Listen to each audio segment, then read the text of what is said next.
예배 참석한 여러분들에게 하나님의 은혜와 평강이 넘치길 기원합니다. 십자수 공동체 교회의 십자수는 십자가에서 흐르는 은혜의 생명의 강물을 상징합니다. 십자수 공동체 교회는 2022년 4월 24일에 하나님께서 광야로 불러내신 믿음의 사람들에 의해 시작되었습니다.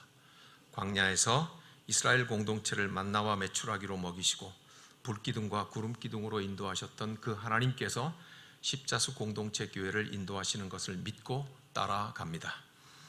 오늘 우리는 우리 구주 예수 그리스도 안에서 예수 그리스도의 영이신 성령님의 이끄심을 따라 하나님 아버지의 영광을 드러내는 하나님 나라를 살아가려고 합니다. 이 발걸음을 위하여서 십자수 공동체 교회는 뚜렷한 세 가지의 방향을 가집니다. 그 방향은 다음과 같습니다. 우리 오래간만에 한번 해볼까요? 예배의 공동체, 사귐의 공동체, 선교의 공동체. 한 번만 더 해보죠. 예배의 공동체, 사귐의 공동체, 선교의 공동체. 나보다 더 잘 아시는 거. 왜 제목 한 번만 더 보여주실래요? PPT에 뭐라고 되어 있습니까? 지속가능한 자립선교라고 제목을 삼았습니다. 그냥 선교하면 될 걸 다 아는 것 같지만 그 안에 또 자립선교라고 해도 또 알 것 같지만 그 안에 지속가능한 자립선교라고 제목을 삼은 데는 다 이유가 있을 것입니다. 그렇죠? 도대체 저거는 어떤 선교를 의미하는 것인가 하는 것을 함께 생각해 봅니다. 최근 30년도 안 됐어요. 한 25년 정도 이 사이에 유럽이 주로 전 세계에 복음을 전했죠. 영국과 독일과 천주교는 스페인이라든지 프랑스라든지 전 세계에 복음을 전했던 유럽의 수백 년 된 선교 단체들이 최근 한 25년 이쪽 저쪽에 본부를, 유럽에 있던 본부를 일제히 아시아로 옮겼습니다. 거의 한두 개 말고는 다 옮겼습니다. 성경 번역으로 유명한 위클리프 선교회라든지 아니면 인터서브 선교회라든지 혹은 런던 선교사회라든지 이런 세계적인 선교단체들이 모두가 다 아시아로 본부를 옮겼는데 그곳이 바로 싱가포르입니다. 그리고 싱가포르에 본부를 두고 또 대륙별로 지부가 있는데 아시아 지부는 대부분이 또 태국의 치앙마이에 아시아 선교 본부를 두고 있는 이 흐름이 지금 불과 한 세대도 안 된 사이에 지금 일어나고 있는데 이유는 이것입니다. 그동안 수백 년 동안 복음을 선교해 왔던 데는 이렇게 들어갔습니다. 거대한 군함에 군인들이 가득 싣고 총과 포를 딱 달고는 그리고는 미지의 세계를 향하여서 원주민들이 살고 있는 동네로 가는데 그 배 안에는 군인이 타고 있고 그 다음에 장사하는 상인이 타고 있고 그 다음에 선교사가 타고 있었습니다. 그래서 일단 총과 대포를 가지고서 그 땅 원주민을 진압하고 난 다음에 거기에서 나오는 천연자원물로 장사꾼들이 들어가서 실어 나르기 시작을 하고 그런 다음에 목회자들이 그 땅 원주민들에게 봐라, 우리처럼 힘이 세지고 우리처럼 문화적으로 우수하게 살려고 하면 너희가 예수를 믿어야 된다고 해서 곳곳마다 개종을 하게 만들었습니다. 이걸 소위 말해서 제국주의식의 선교라고 합니다. 그래서 그렇게 선교된 곳들은 대체로 수백 년이 지나도 그 땅의 사람들에게 복음의 주도권을 주지 않고 지속적으로 처음 들어갔던 나라가 그 땅을 지배하는 것, 경제적으로 군사적으로 지배하는 것처럼 복음도 그와 같이 지배하는 형태를 가지고 있습니다. 선교지 현지의 것을 모두 선교지 현지의 사람들에게 넘겨주는 것을 선교 이양이라고 해요. 이양. 모시물집에 우리가 이양한다고 하잖아요. 여기에 못자리 있던 거를 갖다가 지금 심는 걸 그 이양법이라고 하거든요. 모든 것을 다 넘겨주는 걸 선교 이양이라고 하는데 선교 이양이 일어나지 않습니다. 그래서 자기들을 정복했던 국가의 정복된 그런 상태의 교회를 유지하고 있는데 이건 틀렸다고 자성한 것입니다. 인간 중심의 선교는 틀렸다고 생각. 우리 힘센 사람 중심의 선교는 틀렸다고 생각한 겁니다. 그래서 로잔 대회라는 세계 선교 대회를 하면서 미시오 데이, 즉 하나님이 하시는 선교다고 하는 생각을 뚜렷하게 하고, 그리고 하나님이 하시는 선교는 무엇인가?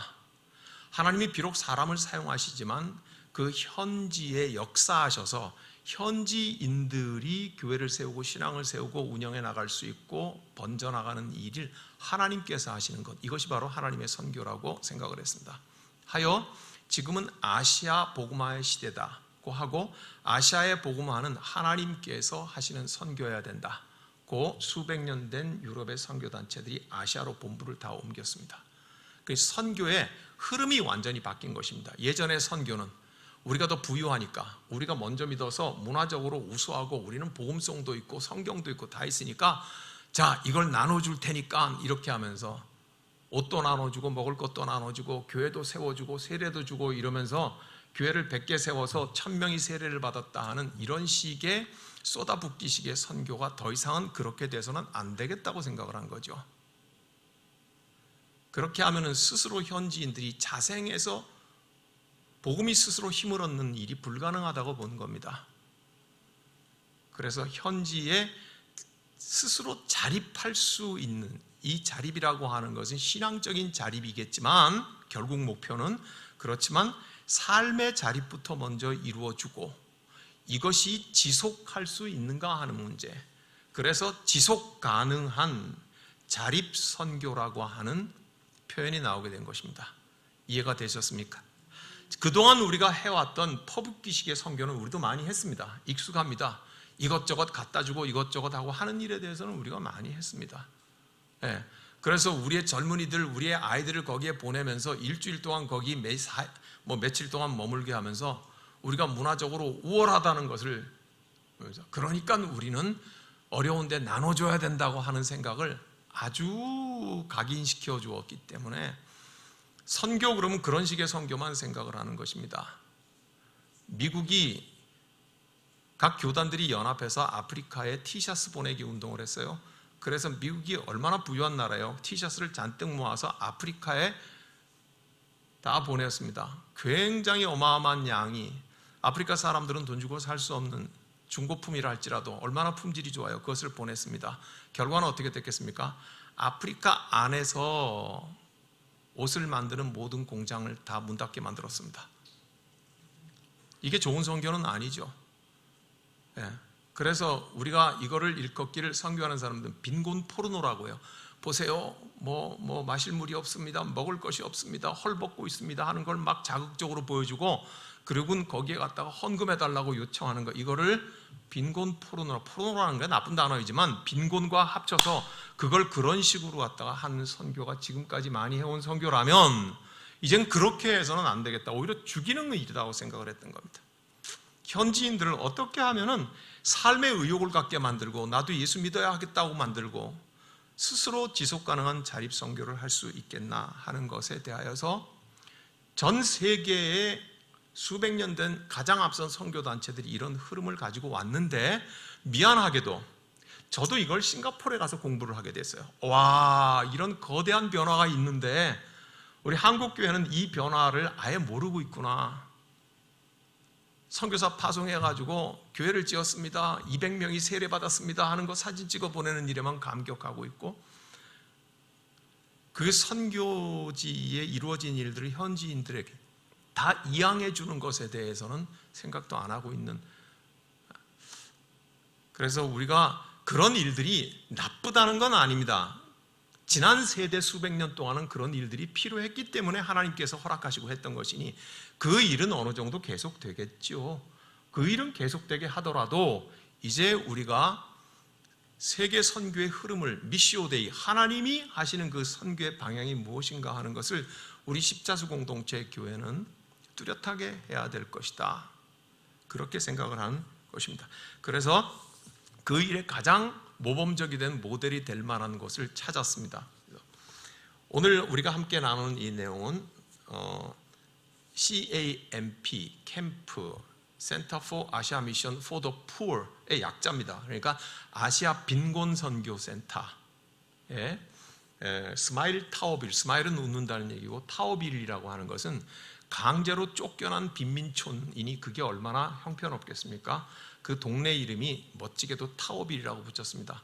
그래서 5만 명의 빈민이 살고 있는 스마일 타오빌에 들어가서 함께 살면서 어떻게 그 사람들에게 자립하게 할 수 있는가 하는 것에 기록을 남긴 아시아 빈곤선교센터의 대표인 이철영 목사님의 책을 뼈대로 했다는 것을 미리 말씀드리겠습니다. 그리고 2부에는 제가 뒷부분에 나온 부분을 함께 나누고 나서는 이 아시아 빈곤선교센터의 운영위원장인 양미강 목사님이 자료를 가지고 오셔서 실제로 그 자료를 보여주시면서 그렇게 2부 예배를 드리도록 하겠습니다. 이 책은 지금부터 6년 전인 2017년에 출간된 책입니다. 그리고 나서 6년이 흘렀으니 굉장한 변화가 있습니다. 변화라는 건 한번 속도가 붙으면 빨라지기 때문에 지금 이 책에 없는 내용은 나중에 설명을 드리도록 하겠습니다. 이 이후에 두테르테 필리핀 대통령이 필리핀 자국의 NGO 단체들에게 주는 대통령상도 받았죠. 그러니까 이 아시아 빈곤선교센터는 우리나라 외교통상부에 등록이 되어 있는 정식 단체이기도 하지만 동시에 필리핀 국가에 등록이 되어 있는 현지 NGO 단체이기도 합니다. 그래서 두테르테 대통령 상을 주는 건 절대로 외국 사람에게 주지 않는 상이고 자국인들에게만 주는 상인데 자국인들에게 주는 선교단체로 인정함을 받았다고 하는 말입니다. 참고로 필리핀의 마닐라를 가보신 분들이 많겠지만 마닐라가 너무 사람이 많고 공항도 그래서 요즘은 마닐라 시내를 한번 통과하려고 하면 5시간이 걸릴 만큼 그렇게 큽니다. 그래서 모든 것이 엉망이 되다 보니 필리핀 정부는 수도를 옮기는 것은 아니지만 관청, 도청, 시청 이런 모든 것, 심지어는 공항까지 모두 마닐라 지금 남쪽의 공항인데 마닐라 북쪽으로 다 옮기기로 결정을 해서 마닐라 북쪽에는 옛날에 미군이 위치하고 사용하던 클락이라는 공군 기지가 있어요.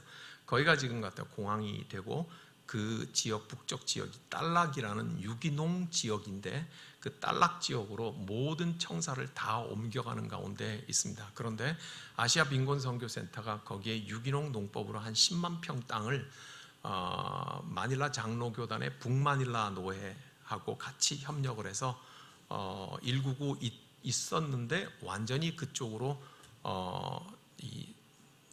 이 필리핀의 가장 핵심적인 기관들이 다 옮겨오니까 말 그대로 강남 미나리 깡밭이 개발되듯이 그렇게 난리가 난 상황이지만 아시아 빈곤선교센터는 꿋꿋하게 자기 할 길을 하고 지역 주민들과 함께 도정센터를 만들고 그렇게 하고 있다고 했습니다. 캠프, 아시아 빈곤선교, 지금부터 캠프라고 하겠습니다. 캠프는 2006년부터 아시아 빈곤 지역을 자립을 목표로 해서 활동하는 대한민국 외교통상부와 필리핀 정부에 함께 등록된 사단법인 국제 NGO 단체입니다. 현재 마닐라 북쪽의 강제 철거 이주민 마을인 타오빌 5만 명과 가야가야 5만 명이 함께 상주하면서 빈곤 속에서도 자립의 희망을 불어넣어주고 있습니다.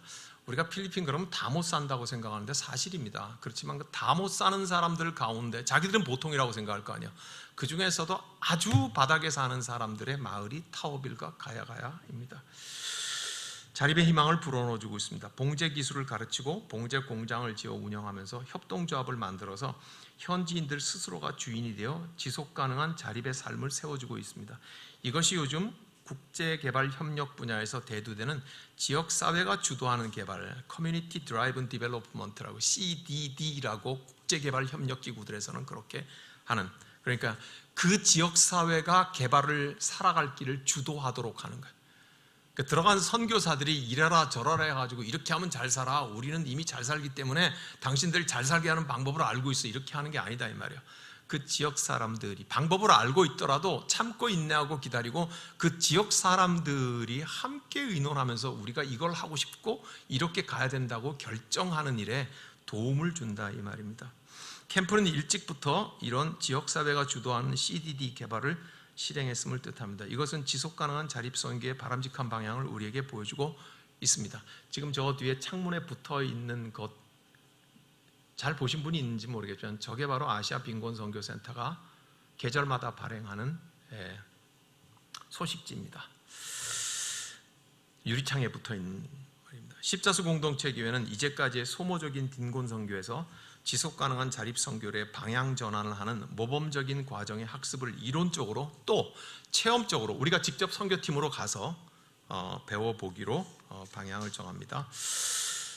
1953년부터 79년까지 우리나라를 도왔던 양친회라는 단체가 있습니다. 혹시 나이 드신 분들은 기억하실지 모르겠습니다.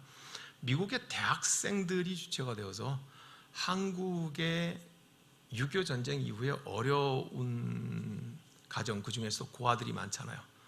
그래서 아이들을 돕겠다고 하는 것이 바로 양친회, 양부모회다 이 말입니다.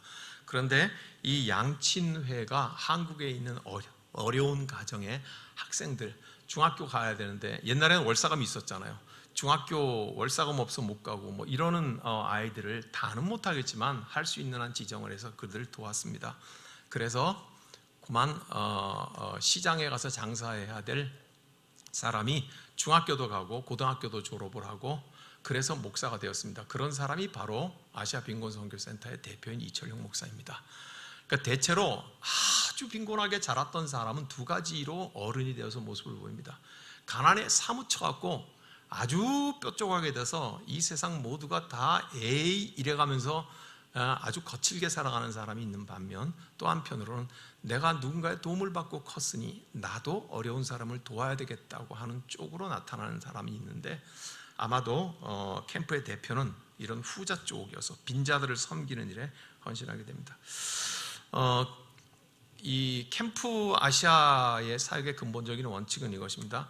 빈곤 지역을 위해서는 빈곤 지역에 들어가서 상주하며 같이 살아야 된다고 하는 당연한 실천을 모토로 삼습니다. 선교사님들이 다 그렇게 하는 거 아닌가요? 아닙니다. 이토록 어려운 현지에 들어가서 같이 살면은요 위협이 끊이지 않습니다. 위협뿐만이 아니라 폭행을 당하기도 하고 심지어는 흉기로 어려움을 당하기도 하고 등등 그렇습니다. 저하고 목사 안수를 같이 받았던 사람 4명 중에서 같은 날 받았던 사람 4명 중에 한 사람이 선교사였습니다. 러시아 상페테르부르크에서 선교사로 먼저 나가 있던 사람이고 들어와서 안수를 받았는데 그 최 선교사님이 안수받고 들어가서 몇 년 돼서 자기 교회 앞에서 칼에 찔려 순교했습니다. 그래 그 사모님이 나는 남편의 선교지를 떠날 수 없다. 선교사는 부부를 같이 선교사로 파송하거든요. 제가 영락교회 선교사로 파송할 적에도 우리 부부가 같이 선교사로 파송을 해요. 그 사모님이 거기에 계속 남아 계셨죠. 그러다가 나중에 암이 걸려서 돌아와서 전남대학병원에서 돌아가셨는데 선교사가 선교지에 어려운 곳에 들어가서 한다는 것이 당연할 수도 있지만 어떻게 하면은 또 굉장히 지혜롭게 선택해야 될 것이기도 합니다. 하루에 한 끼 먹는 이 타오빌이라는 동네는 하루에 한 끼 먹는 것도 어려운 동네인데 선교사가 거기서 들어가서 호의호식게 하면서 산다는 것이 알려지면 당장에 어떻게 되겠습니까? 그렇지만 똑같이 살겠다. 거기 사는 사람하고 똑같이 살겠다고 생각을 하고 그리고는 뭐 당연히 에어컨도 없고 뭐도 없고 가서 그렇게 살라고 그 사역하라는 사람들을 다 팀이 그렇게 살고 있다는 걸 당위적으로 실천을 했습니다. 15개월 동안을 현지 조사에만 투자해서 문제점을 파악한 진중함으로 주민들이 자신들이 해야 할 사업을 스스로 정하겠다. 매우 중요합니다. 15개월 동안에 아무것도 안 한 것처럼 보이는 건데요.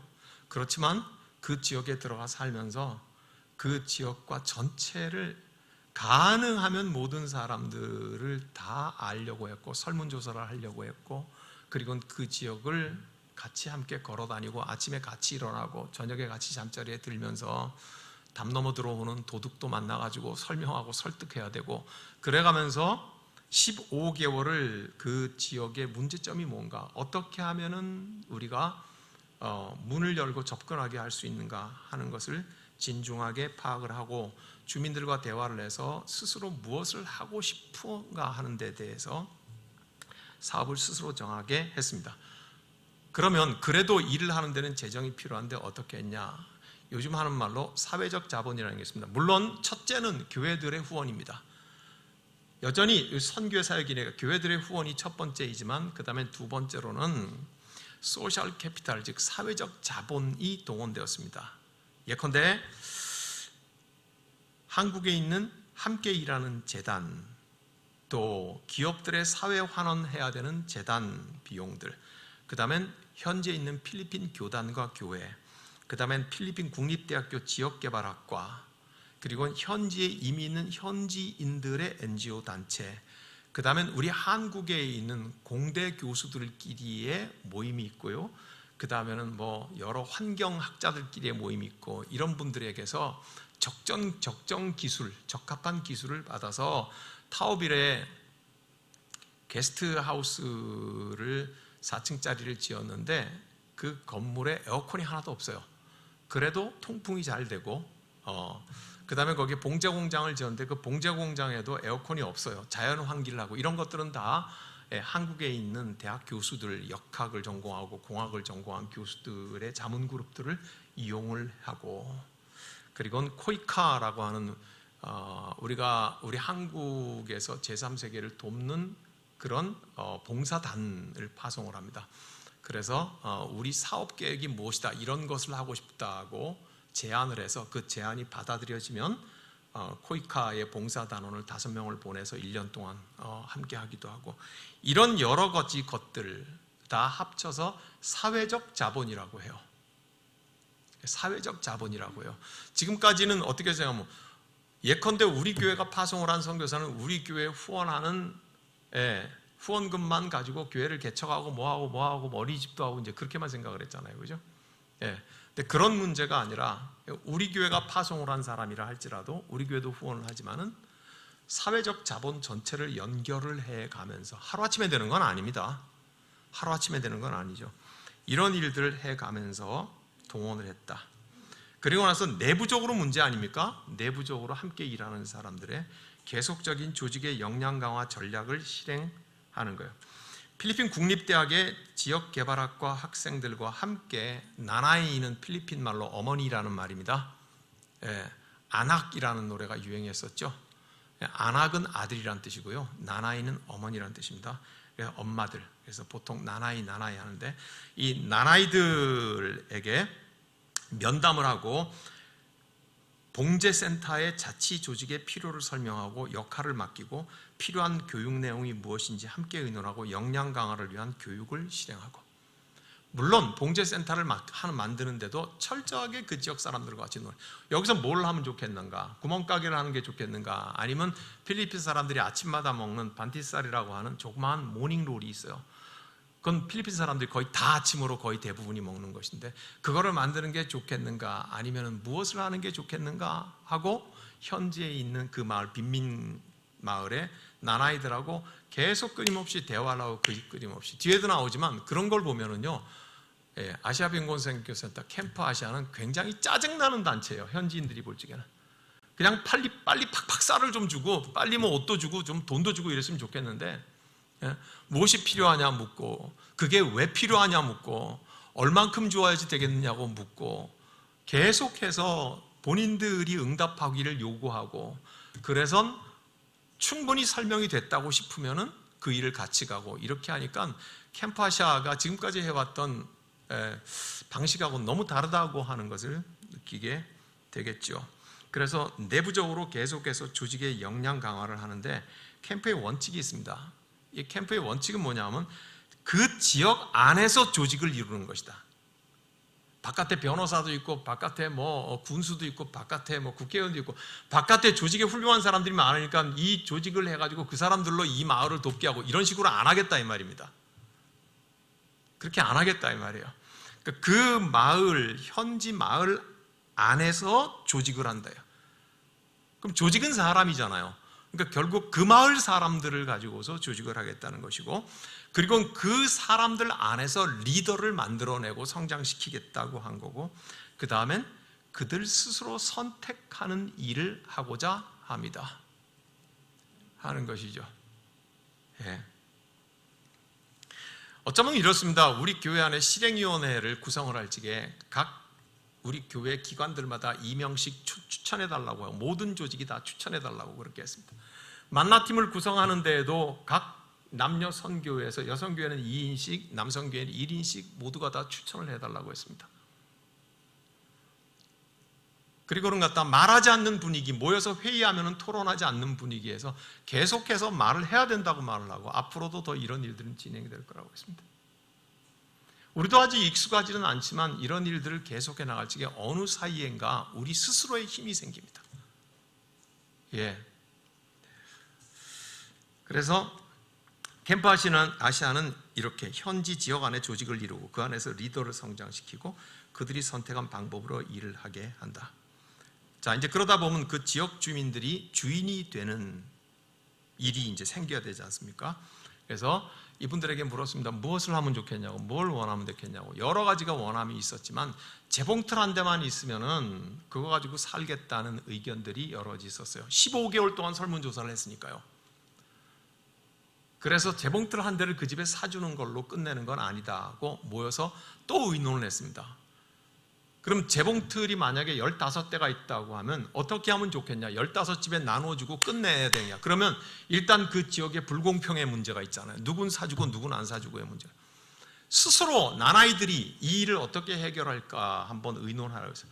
그래서 나나이들이 말하기를 그러면 이 바나나밭 여기 안에 봉제센터를 세워주고 15대의 재봉틀을 여기다가 놓아서 우리가 조를 짜 돌아가면서 제품을 만들려고 그리고 그 이익은 우리가 공동 분배를 하면은 되겠다고 스스로들 결정을 한 거예요.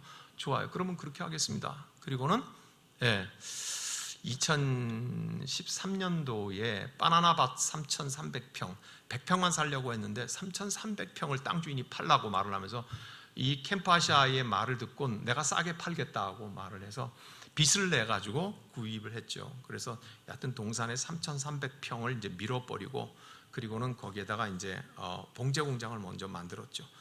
그리고는 재봉틀을 거기에다가 두었어요. 자, 이제 여러분들이 의논을 해서 이렇게 하기로 했으니까 이제부터는 여러분들 안에 스스로 조직을 만들어서 책임자가 있어야 되고 총무가 있어야 되고 회계와 서기가 있어야 되고 그리고는 사람들에게 연락하는 사람이 있어야 되고 그리고 그 마을이 무려 5만 명이나 되는 마을이니까 누구든지 여기 들어오고 싶어 한다고 다 들어올 수는 없는 것 아닌가. 그리고 필리핀의 현지인들의 특성상 일이 바쁘고 어려우니까 온다 그랬다가 안 오고 5시간 일하겠다고 와가지고는 1시간 일하고 가고 5일 일하겠다고 하고 이틀 일하고 안 오고 이 모든 일들에 대해서 기준이 있어야 되겠다. 여러분들 스스로 기준을 세우라고 말을 하고 그렇게 해서 봉제 공장이 돌아가기 시작을 하고 처음 물건은 단기 선교팀 한국의 교회들의 티셔츠나 이런 거를 맡기기 시작을 하고 그게 발전해갖고 지금은 이제 어마어마한 물량 현지에서 물량들이 이제 돌아가게 되고 그리고는 이 나라이들끼리 스스로의 움직이는 운영 조직이 발전해서 협동조합이 돼서 협동조합.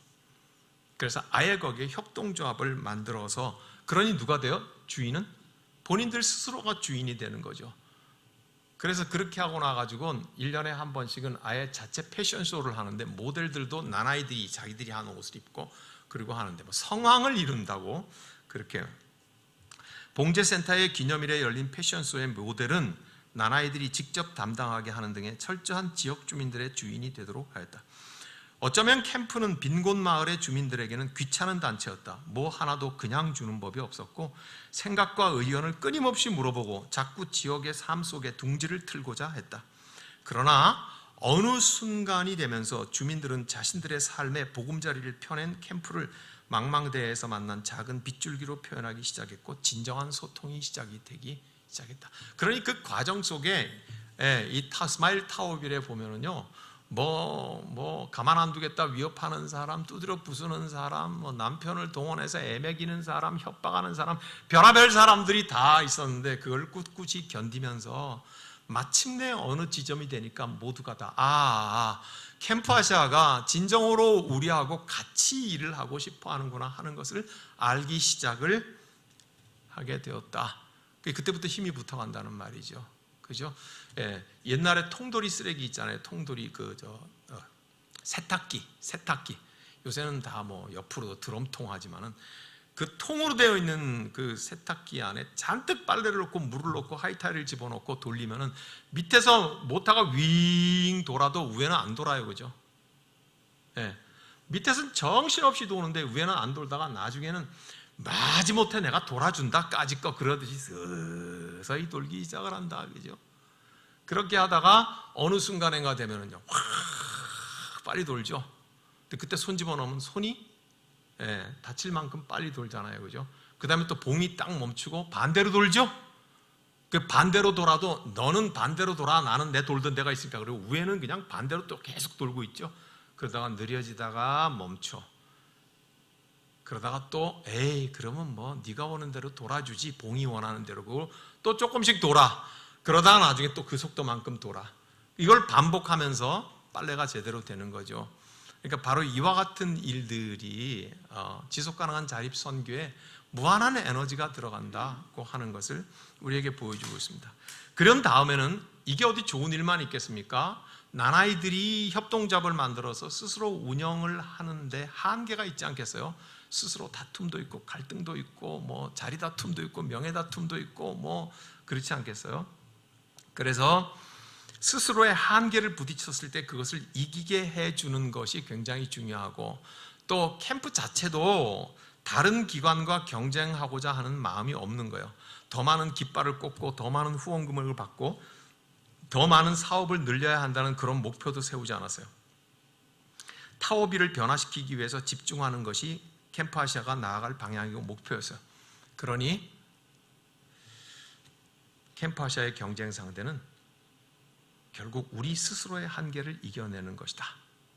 네.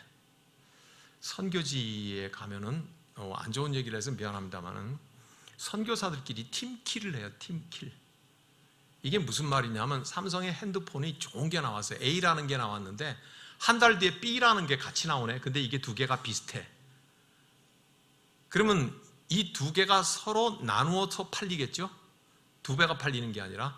그래서 서로를 죽인다 이 말이에요.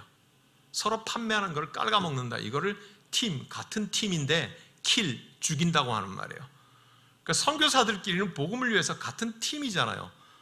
그런데 다닥다닥 붙어갖고 똑같은 걸 하니까 서로 갉아먹는 효과가 있다. 그러니까 이거를 팀킬이라 그런다고요. 그런 데가 많이 있어요. 그런 데가. 한 지역에 가면요, 선교사들이 갖다 수십 명이 사는데 거의 비슷한 거래요. 건물 하나를 다 지어놓고 여기는 청소년 수양관, 어떤 쪽에서는 여기는 뭐 영성 수련원, 어떤 쪽에서는 뭐 이렇게 해가지고 다 비슷한 거래요. 그렇게 함으로써 서로 상세 효과, 갉아먹는 효과를 하는 것을 굉장히 많이 보는데 캠프는 그런 걸 하지 않겠다는 거예요. 그러니까 타워빌 안에 들어가 사는 것 그 자체만으로도 벌써 갖다 그런 경쟁하고는 멀어졌다 이 말이죠. 그러니까 누구와 경쟁하고 더 많이 뭘 하는 게 경쟁이 아니라 결국은 자기 자신이 경쟁하는 거야. 그러니까 이런 겁니다. 당장 우리 지역 안에 있어가지고 우리가 어느 교회와 경쟁을 할 것인가, 그건 아무 의미가 없다. 우리는 우리 자신이 우리 경쟁 상대여야 된다. 우리 자신이 스스로 뚜렷하게 복음을 강화하고 우리 스스로 뚜렷하게 주님을 향하여서 주의 십자가와 부활의 권능 속에서 함께 뜨거운 신앙생활을 하는 것, 이것이 우리의 목표여야 되지. 우리는 이것과 저것과 비교하는 것, 우리 자신이 우리의 경쟁 상대여다. 선교지에서는 사실 우리 평신도들께서는 잘 모르겠지만은 아주 처절한 팀킬의 현장이 너무 많아요. 너무 많아요. 그래서 때로는 갖다 타협해서 함께 같이 좋은 효과를 보기도 하고, 선교사들끼리 또 혹은 야합해가지고 후원하는 교회들 전체를 속이는 일들도 드물게 있기도 하고, 그러니까 타협과 야합이 다른 거 아시죠? 이런 일들에 있어서 캠프는 그런 것에 대해서는 관심 없다. 캠프는 오직 이 타워빌 지역에만 집중하고 누구과 비교하고 경쟁하지 않는다 이 말이죠. 캠프에 선교 사역을 하는데 가장 중요한 작업 방식이 하나 있는데, 이건 저도 깊이 생각을 하고 있습니다. 교회 목회에도 이거는 정말 중요한 것이라고 생각을 하는데, 그게 바로 뭐냐면 PDM이라는 거예요. 이거는 세계 여러 단체들에서 공유하고 있는 방식이기 때문에 사실 새로울 거는 없는 것인데, 프로그램 디자인 매트릭스라는 약자예요. PDM이라는 방식이에요. 이게 뭐냐 하면은 첫 번째, 먼저 이 지역의 문제가 뭐냐? 빈곤이다. 그걸 확정하는 거예요. 예? 그걸 먼저 딱 확정을 하는 거예요. 그 다음에 두 번째, 그 빈곤이 발생한 이유가 왜, 무엇 때문에 발생했냐 하는 거야. 이거는 쓰레기 뒤져서 먹고 사는 사람들이 불악을 이루니까 정부에서 꼴 보기 싫다고 해갖고 어느 날 갑자기 트럭에다 확 실어가지고 좋은 데서 살게 해줄게. 그리고 이 마을에 확 내려놓고, 자, 여기에 단칸방이지만 내 좋지? 그리고 월세 3,000원씩 내. 그렇게 하면서, 그러니까 쓰레기 뒤져 먹고 살던 사람이 수입이 있을 데가 없잖아요. 그러니까 남편들은 마닐라 항구로 노동을 하러 가는데 차비가 많이 드니까 거기서 일주일씩 왔다 갔다 하다가 다른 사람하고 살림을 꾸려버려갖고 아예 안 오고, 여기 남아있는 엄마와 자녀들이 살아야 되니까 살 방법이 없잖아요. 그러니 조금 걸어서 큰 길가에 나가고 엄마는 저 위에서 딸은 이 밑에서 차 타고 가는 남자들에게 호객 행위를 하고 몸을 판다는 얘기죠. 그러니까 이런 것이 이유이겠구나 고 하는 것을, 왜라고 하는 것을 하고 뿌리를 찾아가는 거, 무엇이 과연 이렇게 빈곤을 발생하게 했을까 하는 거. 그 다음에 세 번째로, 이 빈곤 때문에 생기는 일들, 이 문제 때문에 생기는 여러 가지 일들. 심장마비가 자주 오는구나, 하루 한 끼밖에 못 먹으니까 영양 결핍이 크구나, 그러니 피부에 부스럼이 있구나, 아이가 태어나는데도 가장 기본적인 교육도 받지 못하는구나, 그리고 동네 자체가 지저분하고 어렵구나, 뭐 이런 파생적인 영향. 그리고 중요한 것은 사람들의 멘탈이 다 망가지기 시작을 하는구나. 우리는 절대로 안 되는 사람들이라고 하는 절망이 이 마을을 지배하는구나. 이런 파생적인 이유들을 찾아가서 나무까지 펼치듯이 분석을 해보여. 그러면 할 일이 무지하게 많지만 가장 핵심적으로 해야 되는 게, 하나를 꼽으면 뭐부터 해야 되는가? 요거를 찾아내는 거라며. 그래서 설문조사를 하고 15개월 동안 의논하고 또 공부를 해봤더니 우리에게 재봉틀 하나만 사주면 살겠다고 하더라. 그러면 재봉틀 15개를 주었을 때 뭘 하겠냐? 그랬더니 우리에게 봉제 공장을 만들겠다. 우선 이거부터 시작을 하자. 그렇게 하는 거예요. 요게 뭐냐 하면 프로그램 디자인 매트릭스라고 하는 작업 방식이에요. PDM이에요. 목회도 마찬가지인 거죠. 우리 교회가 가장 해야 될 문제가 뭐냐? 그 문제는 왜 발생했느냐? 그러면 이 문제의 뿌리를 찾아가 보자. 그리고는 우리가 해야 될 일이 많구나. 그 중에 가장 중요한 거 하나를 하면 무엇이 될까? 이런 겁니다. 우리가 이 팽성 지역의 가장 큰 문제가 뭐냐? 한국 사회가 지금 노령화가 급속히 가속되고 있으니까 노인 문제가 우리 지역도 상당히 어렵고 심각하다. 그러면 이 노인 문제가 왜 생겼을까? 그럼 우리 지역의 노령 인구는 다른 지역에 비해서 더 많은가? 왜 더 많은가? 그러면 노인들의 빈곤과 노인들의 질병도 더 많지 않을까 하는 것을 하고, 그 다음에는 우리가 그러면 무엇을 해야 할까? 해야 할 일이 너무도 많은데 그 중에 가장 중요한 것, 가장 근본적인 것 한 가지만 우리가 해야 된다면 무엇을 할까 하는 것을 결정하고 우리 교회가 함께 의논하고 함께 가야 하는 것, 이런 방식이어야 된다 이 말이죠.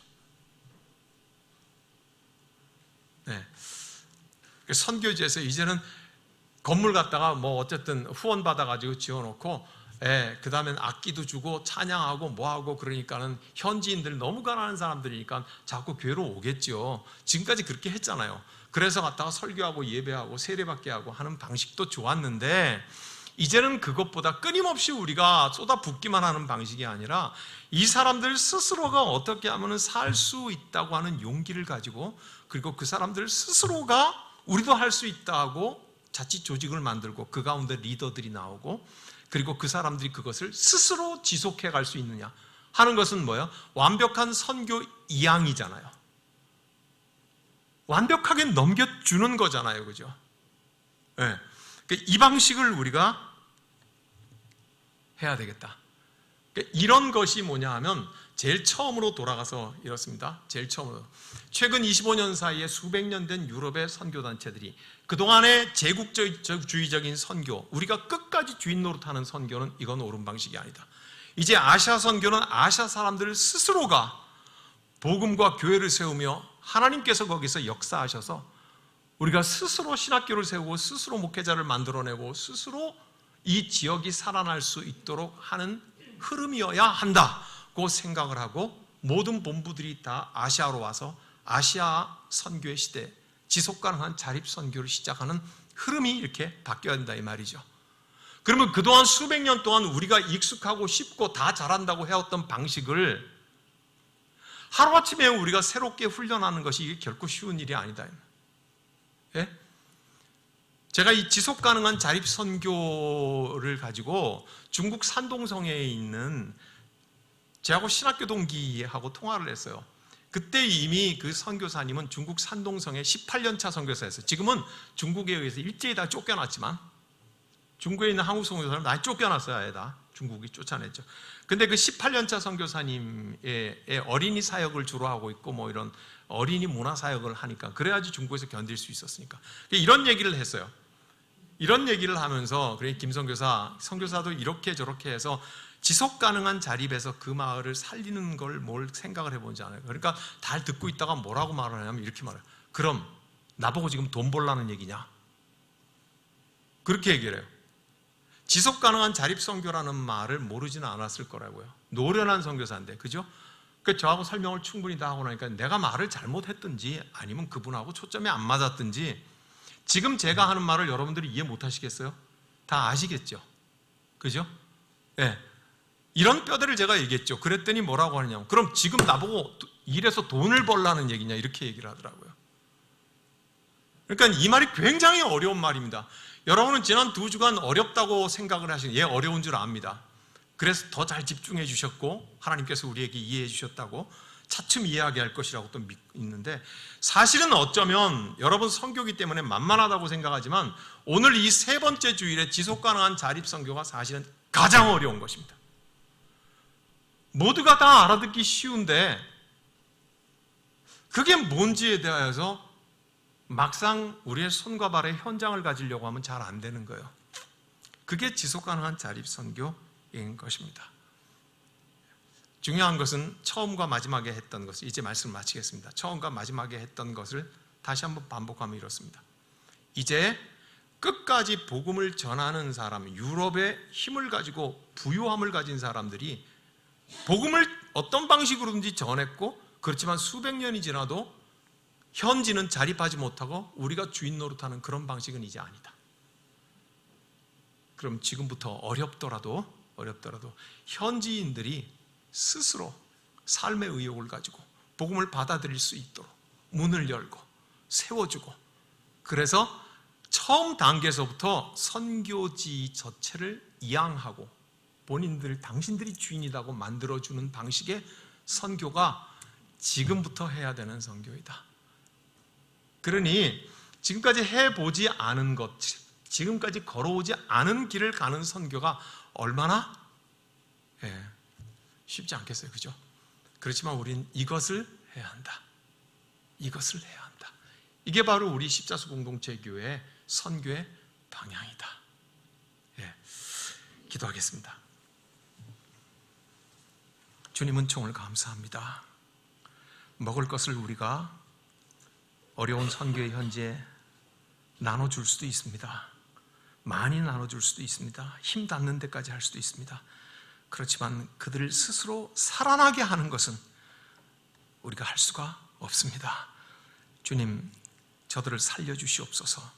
그 일을 위하여서 우리를 사용하여 주시옵소서.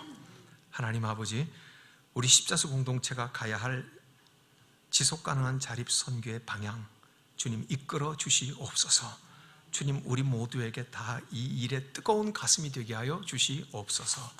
우리 주님 예수 그리스도의 이름으로 기도하옵나이다. 아멘.